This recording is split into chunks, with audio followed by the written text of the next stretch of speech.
The three new Chinese Overwatch League teams showcase their brands, ESL bolsters its media rights team, and Riot Games picks up a new apparel partner and music distributor. Today is November 19th. This is your TEO Monday Morning Briefing. Hey, this is Graham Ashton bringing you the biggest esports business headlines. Our top story of last week, the three new Chinese Overwatch League franchises will be the Chengdu Hunters, Hangzhou Charge, and Hangzhou Spark, which alongside the Shanghai Dragons make up 1/5 of all teams competing next year. The Hunters and Spark are respectively owned by the Tencent-backed streaming companies Huya and Bilibili, neither of which purchased media rights for the inaugural season. If that changes in 2019, the Overwatch League will take a dramatic U-turn from traditional sports, where broadcasters rarely, if ever, run their own sports franchises. Speaking of, ESL has added Frank Udo as the company's first ever Senior Vice President of Global Media. Udo has held positions working on OTT services and media rights for WWE, Major League Baseball, and Fox Sports, and will be responsible for overseeing ESL's partnerships with media and streaming platforms.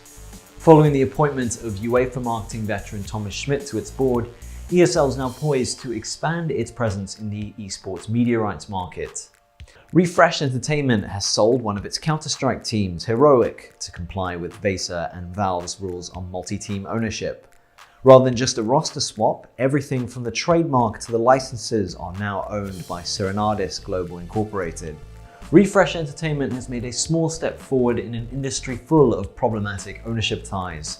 There are still lingering conflicts of interest in the NALCS and Overwatch League, but the sale of Heroic showcases yet another difference between third-party run and publisher-run leagues. To turn to sponsorships and partnerships, Riot Games is building on the viral success of its virtual pop band KDA by signing a deal with digital music distributor Fuga. The publisher now has more means to globally distribute, market, and collect royalties from its musical properties, plus Fuga removes the need to sign individual agreements with digital service providers. Riot Games will also add We Are Nations as the official merchandise partner for the North American League of Legends Championship Series. Apparel sponsors are still relatively rare in professional esports, but now one of the biggest competitions in North America has a deal which includes game day jerseys and arena activations.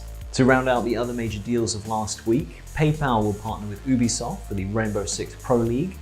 The National Basketball Players Association will work with ReadyUp to develop the gaming profiles of professional athletes.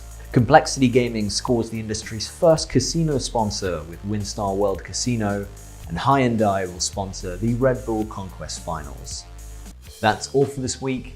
Make sure to like and subscribe below if you want to keep up to date with the latest developments in the esports industry. You can also find daily stories and features on our website, esportsobserver.com, and you can have those sent straight to your mobile device by downloading the TEO News app, which is available on the App Store. You can, of course, also follow us on social media. We're on Facebook, we're on LinkedIn, and we're on Twitter with the handle Esports Observe. See you next time.